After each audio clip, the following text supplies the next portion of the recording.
ગયા છે। હવે આજે હું આનાથી થોડીક આગળની વાત કરવા માંગુ છું। મારે આજે ખાસ તમને એક તો ન્યુક્લિયર વિખંડનની પ્રક્રિયા વિશે અને એ પ્રક્રિયા ન્યુક્લિયર રિએક્ટરમાં આપણે કરવી હોય તો રિએક્ટરમાં આવી પ્રક્રિયા કઈ રીતે સફળતાપૂર્વક ચલાવી શકાય, આજે આ બે વસ્તુ વિશે મારે તમને વાત કરવી છે। જુઓ, સૌથી પહેલાં તો હું તમને એક યાદ કરાવું કે આગળના એક લેક્ચરની અંદર મેં તમને સમજાવ્યું હતું કે ન્યુક્લિયોન દીઠ બંધન ઉર્જા વિરુદ્ધ પરમાણુ દળાંકનો આપણે એક આલેખ દોર્યો હતો।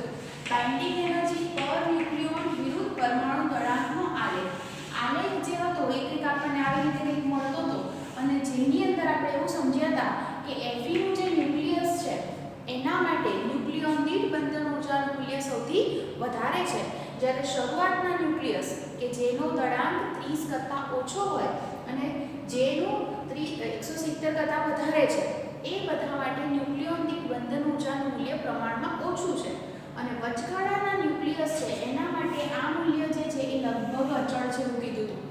એટલે કે આપણે કહીએ છીએ કે વચગાળાના જે ન્યુક્લિયસ છે એ વધુ સ્થાયી છે।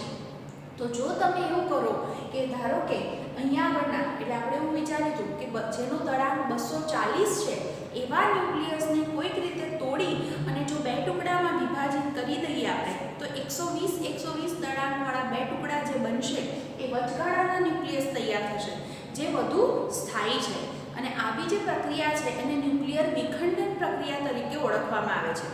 એવી જ રીતે આપણે હલકા ન્યુક્લિયસને જોડી અને એમના દ્વારા પણ આપણે વચગાળાનું ન્યુક્લિયસ બનાવી શકીએ અને એવી પ્રક્રિયામાં પણ ઉર્જા મેળવી શકીએ છીએ। તો આ બધી બાબત વિશે આપણે ભણી ગયા છીએ।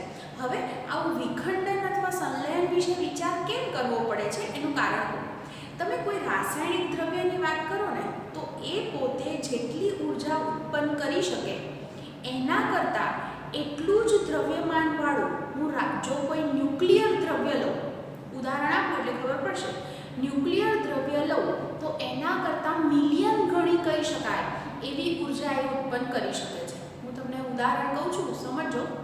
1 કિલોગ્રામ હું કોલસો લઉં તો એનું આપણે દહન કરીએ તો તમને લગભગ 10⁷ જૂલ જેટલી ઉર્જા જે છે ઉત્પન્ન થતી હોય એવું જણાશે।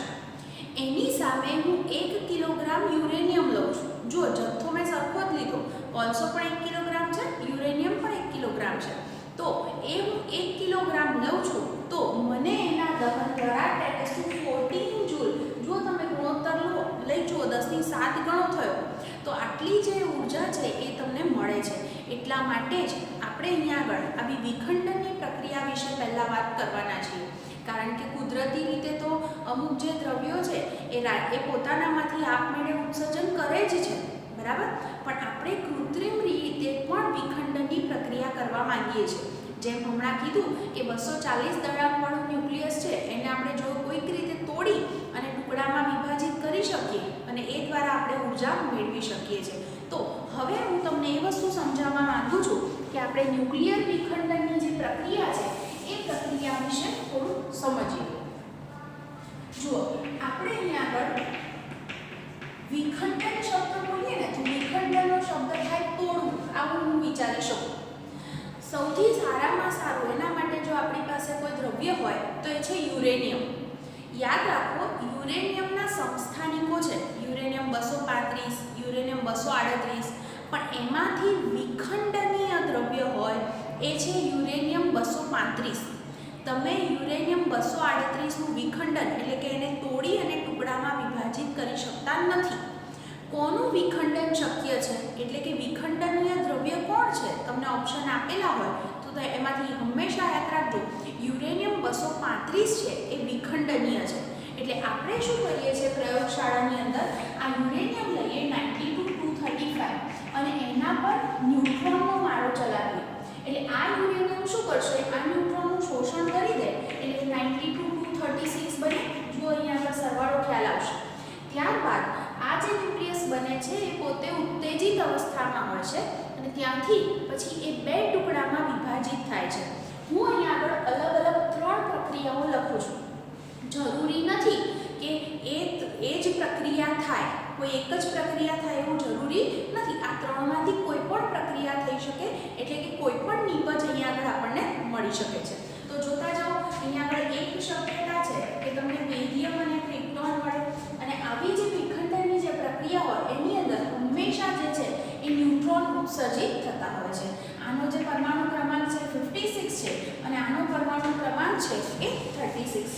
દળાંકની વાત કરીએ તો આનો 144 છે, આનો 89 અને આની અંદર 3 ન્યુટ્રોન ઉત્પન્ન થતા હોય છે. સમીકરણની અંદર જોજો 56 + 36 એટલે 92 થઈ જશે, બરાબર. અને ઉપર ટોટલ 236 સરવાળો થવો જોઈએ. અહીંયા 3 ન્યુટ્રોન છે એટલે 3 બીજા ઉમેરાશે આની અંદર, તો જો સરવાળો 236 થઈ જાય છે.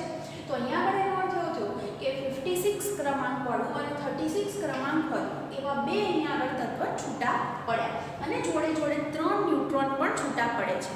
પણ મેં તમને હમણાં જ કીધું કે એવું જરૂરી નથી કે દર વખતે યુરેનિયમનું વિખંડન થાય ત્યારે આ જ બે ટુકડા છૂટા પડે એવું આપણે ફિક્સ કરી શકીએ નહીં. બીજી શક્યતાની હું વાત કરું તો આવું વિચારી શકાય, બીજી શક્યતા કે ન્યુટ્રોનનું શોષણ કરી 92 236 વાળું જે બને છે યુરેનિયમ એના આવા બે ટુકડા બની શકે છે. અને આગળ આનો ક્રમાંક 51 છે, આનો જે છે એ 41 છે અને સાથે સાથે આવી જે પ્રક્રિયા હોય એની અંદર લગભગ 4 જેટલા ન્યુટ્રોન છૂટા પડે છે. અહીંયા આગળ આનો ક્રમાંક છે 133 અને આનો છે 99. તો અહીંયા આગળ તમે જુઓ બીજી શક્યતા કઈ તો 51 ક્રમાંક અને 41 ક્રમાંક વાળા બે ટુકડા છૂટા પડ્યા અને આ પ્રક્રિયામાં 4 ન્યુટ્રોન છૂટા પડ્યા. એટલે એ પણ ફિક્સ નથી કે ન્યુટ્રોન જે છે એની સંખ્યા આટલી જ હશે, પણ હું કહી દઉં કે સરેરાશ 2.5 ન્યુટ્રોન છૂટા પડે છે.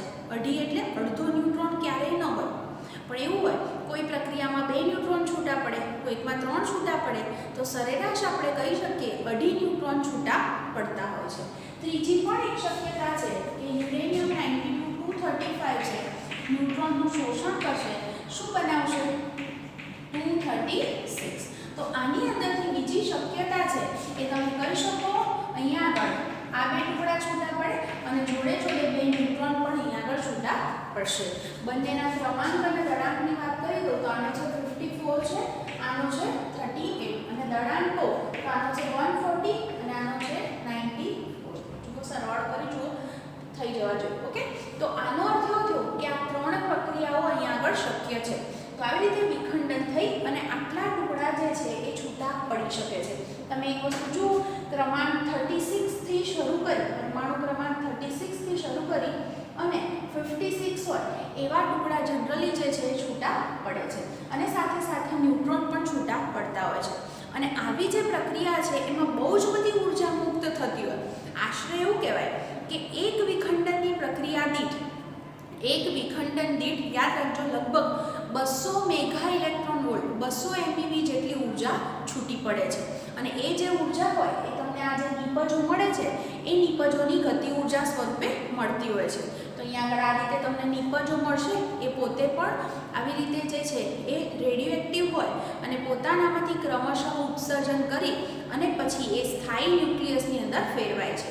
તો આવી પ્રક્રિયામાં બહુ બધી ઉર્જા મુક્ત થાય જે નિપજની મેં કીધું એમ ગતિ ઉર્જા સ્વરૂપે હોય અને ત્યારબાદ એ ધીમે ધીમે આસપાસનું જે કહી શકાય વાતાવરણ એની અંદર ઉષ્મા ઉર્જા સ્વરૂપે એ ઉર્જા તમને અહીંયા આગળ મળી શકતી હોય છે. તો આ જે છે એ વિખંડનની પ્રક્રિયા જે હતી એના વિશે મેં વાત કરી. જુઓ આવું કેમ આપણે કર્યું, કેમ એવું થયું કે આટલી બધી ઉર્જા મુક્ત થઈ, એનું કારણ છે ન્યુક્લિયોન દીઠ બંધન ઉર્જાનું મૂલ્ય યાદ કરો કે જેનું પરમાણુ દળાંક 240 છે. તમને ગ્રાફની અંદર યાદ હશે કે એની અંદર આપણે વાત કરી હતી કે જેનું પરમાણુ દળાંક 240 છે એવા ન્યુક્લિયસની ન્યુક્લિયોન દીઠ બંધન ઉર્જા બાઇન્ડિંગ એનર્જી પર ન્યુક્લિયોન એ લગભગ 7.6 મેગા ઇલેક્ટ્રોન વોલ્ટ છે, 7.6 MeV. તો એની સામે 120 દળાંક હોય એવા ન્યુક્લિયસની ન્યુક્લિયોન દીઠ બંધન ઉર્જાનું મૂલ્ય લગભગ 8.5 MeV છે. તો તમે જુઓ તો અહીંયા આગળ જો હું 120 વાળો ટુકડો બનાવું છું તો ન્યુક્લિયોન દીઠ બંધન ઉર્જામાં કેટલાનો વધારો થયો કહેવાય, તફાવત લો, કેટલાનો વધારો થયો 0.9 MeV. તો લખી શકાય કે માટે ન્યુક્લિયોન દીઠ બંધન ઉર્જા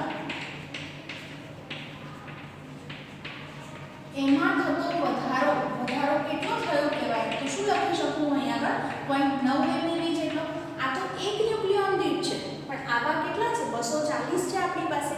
તો એક જો દીઠ આટલું મળતો હોય તો કુલ બંધન ઉર્જામાં થતો વધારો એટલે હું આને 240 થી ગુણી દઉં તો બંધન ઉર્જામાં થતો વધારો એટલે 0.9 ગુણ્યા 240 તમારો જે આન્સર છે લગભગ 216 MeV જેટલો મળશે. એટલે કે અહીંયા આગળ કહી શકાય કે આટલી બધી જે ઉર્જા છે એ તમને મુક્ત મળશે. એટલે કે સરેરાશ આપણે કહી શકીએ કે એક વિખંડન દીઠ લગભગ 200 MeV જેટલી ઉર્જા મુક્ત થાય છે અને આ જે ઉર્જા છે એનો આપણે ઉપયોગ કરી શકતા હોઈએ છીએ. તો પહેલો જે પોઈન્ટ હતો એ હતો ન્યુક્લિયર વિખંડન. વિખંડન એ આપણે કૃત્રિમ રીતે કરાવ્યું, કુદરતી રીતે શક્ય છે બધું, પણ અહીંયા આગળ આપણે શું કરવું હતું, ઉર્જા મેળવવી છે. તો એના માટે આપણે કૃત્રિમ વિખંડન કઈ રીતે કરાવ્યું, યુરેનિયમ લીધો, યુરેનિયમમાંથી કયો યુરેનિયમ વિખંડનીય છે 235, એના પર ન્યુટ્રોનનો મારો ચલાવ્યો એટલે એણે ન્યુટ્રોનનું શોષણ કર્યું, એમાંથી 2 ટુકડા છૂટા પડે છે, જોડે ન્યુટ્રોન પણ છૂટા પડતા હોય છે. અહીંયા મેં 3 પ્રક્રિયા દર્શાવી છે. આ 3માંથી કોઈ પણ પ્રક્રિયા અહીંયા આગળ શક્ય હોય છે, બરાબર? એવું ફિક્સ નથી કે આ જ પ્રક્રિયા બનશે અથવા આ જ બનશે, અથવા 3માંથી કોઈ પણ પ્રક્રિયા જે છે એટલે કે 3માંથી કોઈ પણ નિપજો જે છે એ મળી શકતી હોય છે. અને આવું આપણે કરવામાં આપણને ઇન્ટરેસ્ટ કેમ છે? કારણ કે જો 240 દળાંકવાળું ન્યુક્લિયસ છે તો એની ન્યુક્લિયોન દીઠ બંધન ઉર્જા 7.6 MeV છે, એની સામે 120 વાળાની કેટલી છે 8.5. એટલે આના બદલે આ બને તો પણ બંધન ઉર્જામાં કેટલો વધારો થાય 0.9 MeV. યાદ હશે બંધન ઉર્જા, હે? તો એને કારણે જો હું કુલ ઉર્જા ગણું 240 માટે તો એ કેટલી વધી જશે પહેલાની કમ્પેરમાં 216 MeV. એટલે 240 દીઠ આપણને આટલી કિંમત મળી, એટલે કે આટલી બધી ઉર્જા જે છે એ ત્યાં આગળ મુક્ત થાય છે એવું આપણે કહી શકીએ. તો આ વાત હતી ન્યુક્લિયર વિખંડન વિશે. હવે આવી જે વિખંડનની પ્રક્રિયા આપણે જ્યાં કરાવીએ છીએ એ છે ન્યુક્લિયર રિએક્ટર. તો હવે હું વાત કરીશ ન્યુક્લિયર રિએક્ટર વિશે. અને રિએક્ટરની અંદર આવી પ્રક્રિયા આપણે સફળતાપૂર્વક ચલાવવી છે. સફળતાપૂર્વક એટલે ધડાકો ન થઈ જવો જોઈએ, હે ને? પ્રક્રિયા અટકી ન જવી જોઈએ. આ બધી બાબતોનું આપણે ધ્યાન રાખી અને આવી રિએક્ટરમાં પ્રક્રિયા ચલાવવી હોય તો કઈ રીતે કઈ બાબતોનું ધ્યાન રાખીશું, એક વસ્તુ હું એ કહીશ. અને બીજી બાબત મારે એ પણ કહેવી છે કે આવું જે રિએક્ટર છે એ તમને કેવું દેખાય છે અથવા તો એની જે રચના છે એના વિશે પણ આપણે વાત કરીએ છીએ. તો આજે હવે નેક્સ્ટ ટોપિક મારે વાત કરવી છે એ છે ન્યુક્લિયર રિએક્ટર. ન્યુક્લિયર રિએક્ટર જો આપણે હમણાં શું જોયું કે યુરેનિયમ છે એ યુરેનિયમનું વિખંડન જે થાય છે તો એને કારણે આપણને ટુકડા 2 છૂટા પડે, સાથે સાથે ન્યુટ્રોન પણ છૂટા પડે છે. મેં તમને કીધું એ પ્રમાણે સરેરાશ એક વિખંડન દીઠ 2.5 ન્યુટ્રોન છૂટા પડે છે. ફરી યાદ કરાવું, 2.5 એટલે અડધો ન્યુટ્રોન નહીં, પણ કોઈ પ્રક્રિયામાં 2 ન્યુટ્રોન છૂટા પડે તો કોઈ પ્રક્રિયાની અંદર 3 ન્યુટ્રોન છૂટા પડી શકે, કોઈમાં 4, પણ સરેરાશ એટલે એવું કીધું છે કે 2.5 ન્યુટ્રોન છૂટા પડતા હોય છે. તો આપણે શું કરી શકીએ, એ જે ન્યુટ્રોન છે એને રિએક્ટરમાંથી છટકી જવા દેવાને બદલે જો હું આવું કરું તો કે ધારો કે આ યુરેનિયમ છે એનું વિખંડન થયું અને એની મદદથી ધારો કે ન્યુટ્રોન છૂટા પડ્યા. હવે એ ન્યુટ્રોન છે એનું હું એવું કરું કે બીજું દ્રવ્ય રાખું તો એ આનું વિખંડન કરાવે અને એના દ્વારા પાછા બીજા ન્યુટ્રોન મળે, એ ન્યુટ્રોન બીજા દ્રવ્યનું વિખંડન કરાવે, એવી સતત પ્રક્રિયા ચાલ્યા કરે. આવી જે પ્રક્રિયા છે એને શૃંખલા પ્રક્રિયા, ન્યુક્લિયર શૃંખલા પ્રક્રિયા, ચેઇન રિએક્શન, કે એક પછી બીજાનું રિએક્શન મતલબ વિખંડન કરે, બીજો ન્યુટ્રોન ઉત્પન્ન થાય, પછી દ્રવ્ય હોય એનું વિખંડન કરે. તો વિખંડનની આવી આખી હારમાળા ચાલ્યા કરશે અને દરેક વિખંડનમાં ન્યુટ્રોન સાથે ઉત્પન્ન થતા જશે, સાથે સાથે ઉર્જા પણ આપણને મળતી જશે. તો આવી જે પ્રક્રિયા છે એને શૃંખલા પ્રક્રિયા તરીકે ઓળખવામાં આવે છે. પણ એક વસ્તુ વિચાર કરો કે આવી શૃંખલા પ્રક્રિયા દરમિયાન આપણે જાણીએ છીએ એ પ્રમાણે ન્યુટ્રોન પણ ઉત્પન્ન થવાના છે. એ જો એવું કરે કે અને જોડે જોડે ઉર્જા પણ ઉત્પન્ન થાય છે, એ પણ આપણે કીધું કે જે ન્યુટ્રોન ઉત્પન્ન થયા એ બીજા દ્રવ્યનું વિખંડન કરાવે, એ પછી બીજા ન્યુટ્રોન ઉત્પન્ન કરે જે પાછા બીજા દ્રવ્યોનું વિખંડન કરાવે. તો આ પ્રક્રિયા એટલી ઝડપી બની જાય કે શક્ય છે કે એટલી બધી જો ઉર્જા ઉત્પન્ન થઈ જાય કે ત્યાં ધડાકો પણ થઈ જાય, અકસ્માત પણ થઈ શકે. એટલા માટે જરૂરી છે કે આવી જે પ્રક્રિયાઓ ચાલતી હોય ન્યુક્લિયર રિએક્ટરમાં કૃત્રિમ રીતે તો એને આપણે નિયંત્રણ હેઠળ ચલાવવી જોઈએ. તો નિયંત્રણ હેઠળ આવી પ્રક્રિયા ચલાવવા માટે આપણે કેટલીક બાબતોનું ધ્યાન રાખવું પડે છે. તો એ બાબતો કઈ છે? મેઇન 3 પોઈન્ટ છે. તમને ક્વેશ્ચન આવો પૂછી શકે કે કઈ બાબતોનું ધ્યાન રાખશો? તો જુઓ, સૌથી પહેલો પોઈન્ટ કહું કે જ્યારે યુરેનિયમ છે એનું ન્યુટ્રોન દ્વારા તમે વિખંડન કરો છો, બરાબર, એમાં પણ ન્યુટ્રોન મળે છે, પણ એ જે ન્યુટ્રોન આપણે બોલીએ છીએ તો એ ન્યુટ્રોન ખૂબ જ વધારે ઉર્જાવાળા હોય છે. વધારે ઉર્જા, લગભગ એમની ઉર્જા હોય છે 2 મેગા ઇલેક્ટ્રોન વોલ્ટ. તો આવા જે ન્યુટ્રોન ઝડપી ન્યુટ્રોન કહેવાય. અચ્છા, હું એ પણ કહી દઉં તમને કે કેમ આપણે ન્યુટ્રોન જ પસંદ કર્યો. તમને યાદ છે ન્યુટ્રોન તટસ્થ છે વિદ્યુતની દ્રષ્ટિએ, એટલા માટે એ મારો ચલાવવા માટે, એટલે એને પ્રક્ષિપ્ત કણ પણ બોલાય, મારો ચલાવવા માટે એ સારામાં સારો કણ ગણાય. કારણ એ જ્યારે આના પર મારો ચલાવો તો એના પર પેલું કુલંબીય અપાકર્ષી બળ લાગે નહીં, કારણ કે એની પાસે વીજભાર જ નથી. તો આ રીતે આપણે કહી શકીએ કે જે ન્યુટ્રોન છે એ ન્યુટ્રોનનો આપણે મારો ચલાવવા ઉપયોગ કરીએ છીએ, પણ એ ન્યુટ્રોન ખૂબ જ ઝડપી છે, વધારે ઉર્જાવાળા છે. એટલે ઘણીવાર એવું પણ થાય કે એ ન્યુટ્રોન એટલા ઝડપી હોય કે આ જે દ્રવ્ય છે એનું વિખંડન કર્યા સિવાય જ ત્યાંથી છટકી જાય. આવું પણ શક્ય છે. તો એટલા માટે આપણે આ ન્યુટ્રોન છે એને ધીમા પાડવા પડે, અને ન્યુટ્રોનને ધીમા પાડવા માટે જે દ્રવ્ય વપરાય છે એમને મોડરેટર તરીકે ઓળખવામાં આવે છે. અને એ ન્યુટ્રોનને શું કરશે? ધીમા પાડશે. અને હવે જે ન્યુટ્રોન બનશે જે ઓછી ઉર્જાવાળા હોય છે એમને આપણે થર્મલ ન્યુટ્રોન તરીકે ઓળખીએ છીએ. તો મોડરેટરનું કામ શું? તો ન્યુટ્રોનની વધારાની ઉર્જા લઈ લેશે અને એ ન્યુટ્રોનને ધીમા પાડશે, એટલે કે થર્મલ ન્યુટ્રોનની અંદર ફેરવી દેશે.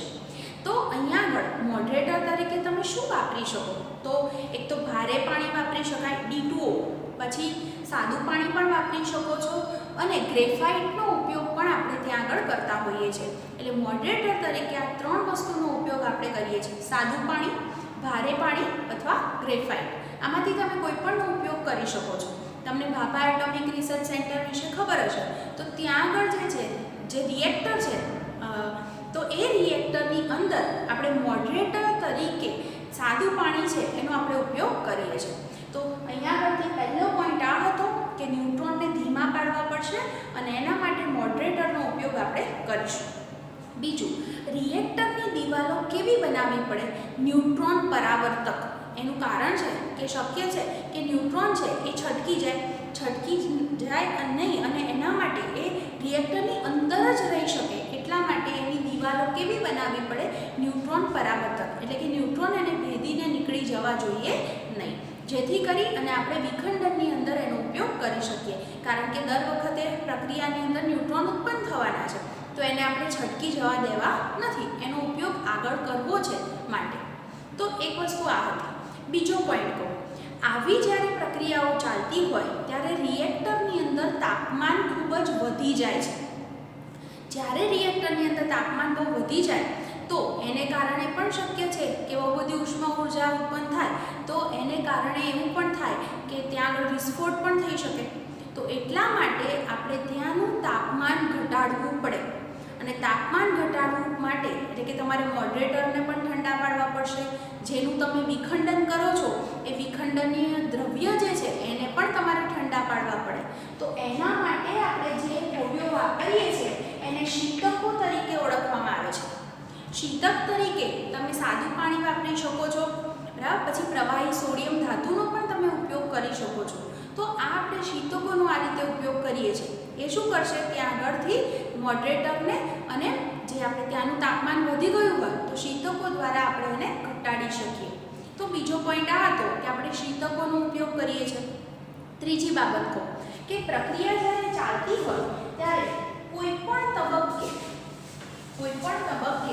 ઉત્પન્ન થતા ન્યુટ્રોનની સંખ્યા, જોજો હું કોનો ગુણોત્તર લખું છું, ઉત્પન્ન થતા ન્યુટ્રોનની સંખ્યા અને આપાત ન્યુટ્રોનની જે સંખ્યા છે એનો જે ગુણોત્તર છે એ ગુણોત્તરને ગુણક અંક અથવા તો મલ્ટીપ્લિકેશન ફેક્ટર તરીકે ઓળખવામાં આવે છે. ગુણોત્તર આ રીતે લીધો: ઉત્પન્ન થતા ન્યુટ્રોન છેદમાં આપાત ન્યુટ્રોન. આપણે જાણીએ છીએ કે એક ન્યુટ્રોન આપાત કર્યો તો 2.5 ઉત્પન્ન થયા, એટલે ઉત્પન્ન થતા ન્યુટ્રોનની સંખ્યા વધારે છે. તો એવું થાય કે એ ન્યુટ્રોન બીજા દ્રવ્યનું વિખંડન કરાવતા જાય તો આ હારમાળામાં બહુ જ બધા ન્યુટ્રોન ઉત્પન્ન થશે અને વિસ્ફોટ થવાની શક્યતા વધી જશે. એટલે કે આપણે ન્યુટ્રોનની સંખ્યા પર નિયંત્રણ રાખવું પડે. એવું કહેવાય કે જો આપાત થતા ન્યુટ્રોન અને ઉત્પન્ન થતા ન્યુટ્રોનની સંખ્યા સરખી હોય તો આ ગુણોત્તર k = 1 કહેવાય. તો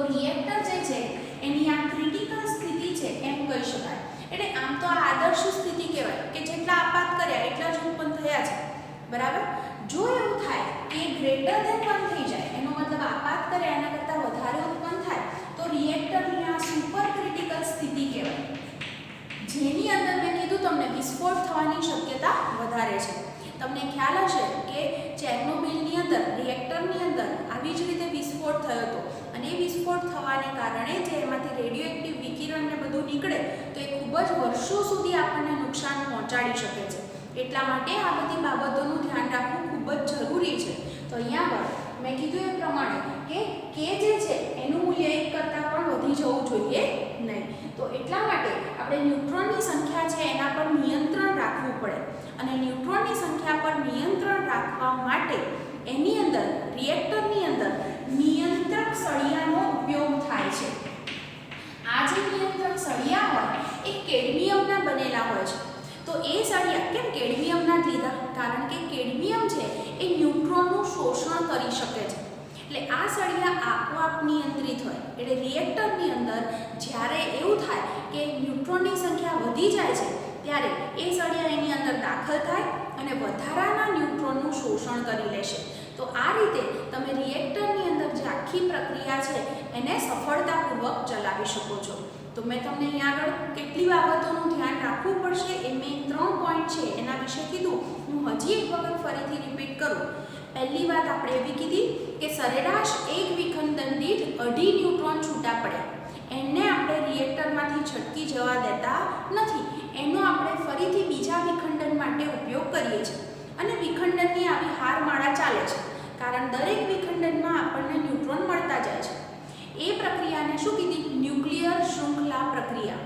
પણ એને સફળતાપૂર્વક ચલાવવી હોય એટલે ધડાકો નથી કરવો તો કઈ કઈ બાબતોનું ધ્યાન રાખવાનું છે? પહેલો પોઈન્ટ આપણે એવું કીધું કે જે ન્યુટ્રોન ઉત્પન્ન થયા છે એ બહુ ઝડપી છે. કેવા છે? 2 MeV ઉર્જાવાળા.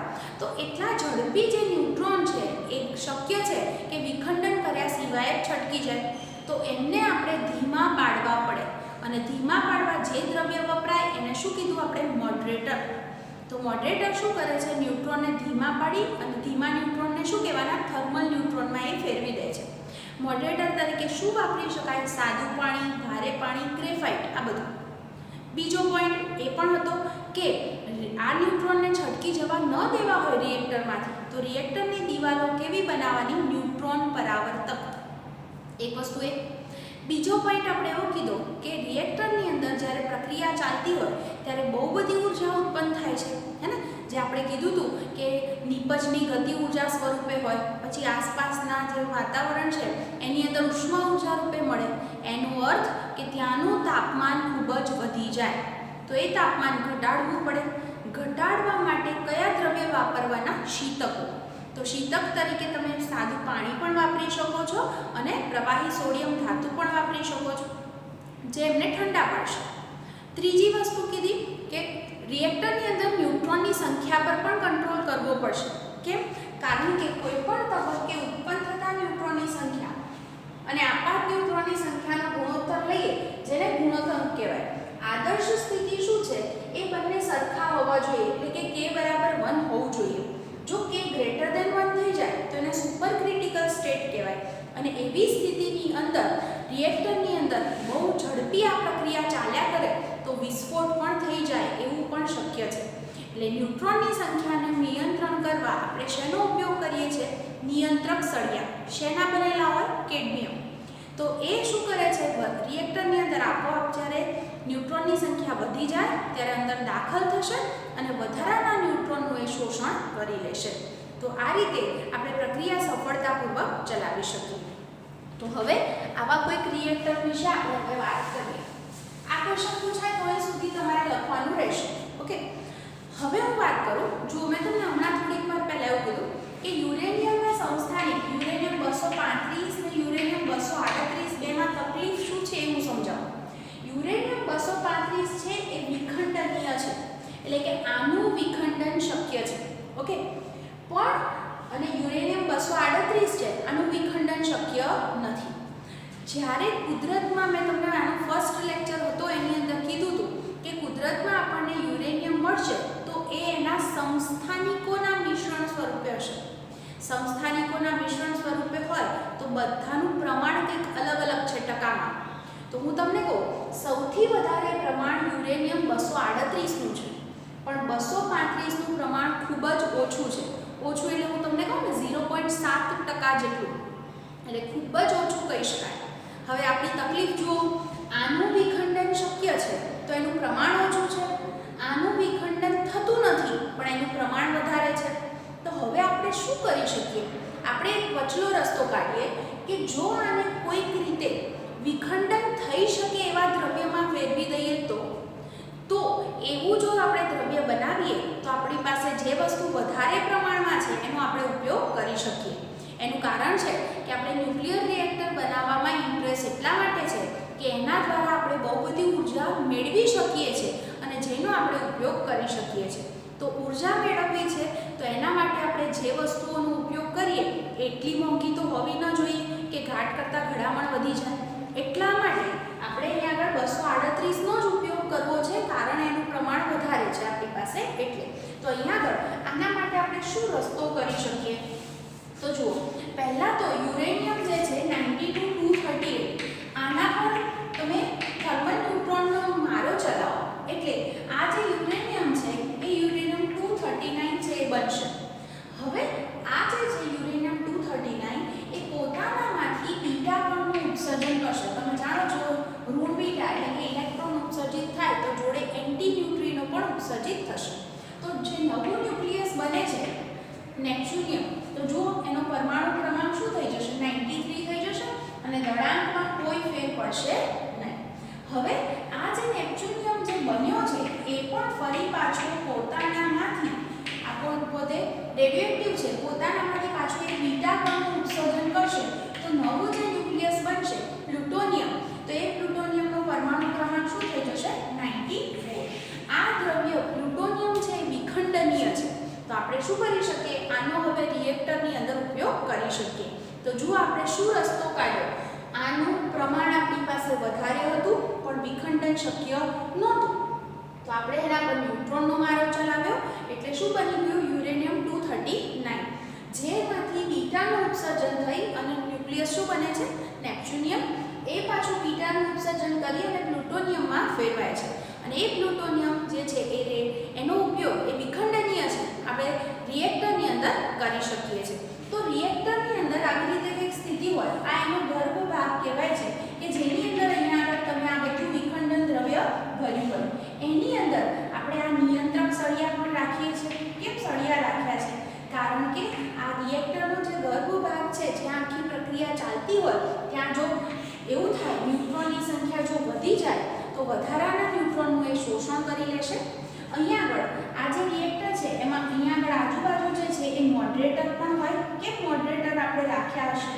કારણ જે ન્યુટ્રોન ઉત્પન્ન થશે એ ઝડપી હશે, એમને આપણે છટકી નથી જવા દેવાના, ધીમા પાડવા છે તો મોડરેટર રાખ્યા છે. આ દિવાલો છે એ ન્યુટ્રોન પરાવર્તક રાખેલી હોય છે. હવે અહીંયા બહુ બધી ઉષ્મા ઊર્જા ઉત્પન્ન થાય છે એટલે અહીંયા આગળ પાઇપ દ્વારા શીતકો દાખલ કરવામાં આવે છે. એટલે શીતક છે એ આ જે દ્રવ્યો હોય મોડરેટર એ બધાને ઠંડા પાડશે અને ત્યાંનું તાપમાન ઘટાડશે. પછી અહીંયા આગળ આપણે કંઈક આવી રચના કરી છે કે અહીંયા આગળ જે આપણે અહીંયાથી છે ને પાણી અંદર જે છે એ અંદર અને બહાર દાખલ કરીએ છીએ. એકચ્યુઅલી આ જે છે એ સ્ટીમ જનરેટર છે. સ્ટીમ જનરેટર એટલે તમે સમજી શકો સ્ટીમ બનાવે અને વરાળ. એટલે અહીંયા આગળથી શું થાય? શીતકોનું જે પાણી છે હું તમને બહુ સિમ્પલ ભાષામાં પછી કહું. પછી અહીંયા આગળથી જે છે એ કન્ડેન્સરમાંથી પાણી જે હોય દાખલ કરવામાં આવે અને અહીંયા આગળથી જે વરાળ છે એને બહાર લેવામાં આવે અને એ ટર્બાઇન જે છે એને ચલાવે અને અહીંયાથી જે પાણી હોય ફરી પાછું અહીંયા આગળ ઉપયોગ કરવામાં આવે છે. એટલે જો કંઈક આવું વિચારો, અહીંયા આગળ ધારો કે આપણે મોડરેટર તરીકે પાણીનો ઉપયોગ કર્યો છે તો શું થશે? અહીંનું તાપમાન વધી જાય એટલે એ જે પાણી છે એ પાણી જે હોય એ ગરમ પાણી થવાનું. તો એ પાણી જે છે એ પાણી અહીંયા આગળથી પસાર કરવામાં આવે. બરાબર? એટલે એકચ્યુઅલી બહુ ગરમ થાય તો એવું બોલાય કે આમ તો વરાળમાં ફેરવાઈ જાય પણ શીતકો છે એને ઠંડા પાડી અને પાણીમાં ફેરવે. તો એ જે પાણી છે એ પાણી તમે અહીંયા આગળથી પસાર કરો, અહીંથી પસાર કરો અને અહીંયા આગળથી જે છે એ ગરમ પાણી છે પ્રમાણમાં અહીંથી ઠંડુ પાણી દાખલ કરો તો એ શું કરશે? એની વધારાની જે ઉષ્મા ઊર્જા છે એ શોષી લેશે અને એ સ્ટીમમાં ફેરવાઈ જશે. હે ને? તો અંદરથી જે અહીંયા આગળથી તમે પાણી દાખલ કર્યું છે એ સ્ટીમમાં ફેરવાઈ જાય વરાળમાં અને એ વરાળ તમે બહાર લઈ લો તો ત્યાં આગળ તમે ટર્બાઇન મૂક્યું હોય તો એ ટર્બાઇનને તમે ચલાવી શકો છો. જેના દ્વારા તમે વિદ્યુત ઉર્જા જે છે એ મેળવી શકો છો. હવે અહીંયા આગળથી જે પાણી છે એની જે ઉર્જા હતી એ શોષાઈ ગઈ અને આ પાણીએ શોષી લીધી. અહીંયા જે અંદરના પાઇપમાંથી તમે જે પાણી પસાર કર્યું છે ઠંડુ પાણી એ વરાળમાં ફેરવાઈ ગયું. એટલે આજુબાજુ જે અહીંયા આગળ જે પાણી હતું એ ઠંડુ થઈ અને ફરી પાછું અહીંથી તમે મોડરેટર તરીકે અંદર ફ્લો કરી શકો છો. તો રિએક્ટરની અંદર આવી રીતે આખી પ્રક્રિયા ચાલે અને આવી પ્રક્રિયા દ્વારા આપણે બહુ બધી ઉર્જા જે છે એ મેળવી શકતા હોઈએ છીએ. આમાં એક વસ્તુનું નુકસાન છે કે રિએક્ટરની અંદર જે કચરો ઉત્પન્ન થાય છે, ન્યુક્લિયર કચરો જે કહીએ છીએ, એની નિકાલની બહુ મોટી સમસ્યા છે. કારણ કે એમાંથી જે છે એ આપણને નુકસાન કરતા હોય એવા વિકિરણો બહાર નીકળતા હોય, આ બધું છે. તો એનો નિકાલ ક્યાં કરવો એ બહુ મોટો પ્રશ્ન છે. બરાબર. એટલે અહીંયા આગળ આપણે આનો ઉપયોગ ઉર્જા મેળવવા તો કરી લીધો, પણ છતાં જે કચરો છે એના નિકાલની સમસ્યા હજી પણ આપણી પાસે ઊભી જ છે. બરાબર. તો આજે જે છે મેં ન્યુક્લિયર રિએક્ટર વિશે તમને જે સમજાવ્યું એ ખાસ તમે વાંચી લેજો અને ખાસ પહેલો જે ક્વેશ્ચન છે કે રિએક્ટરમાં પ્રક્રિયા સફળતાપૂર્વક ચલાવી હોય તો કઈ મુશ્કેલી નડે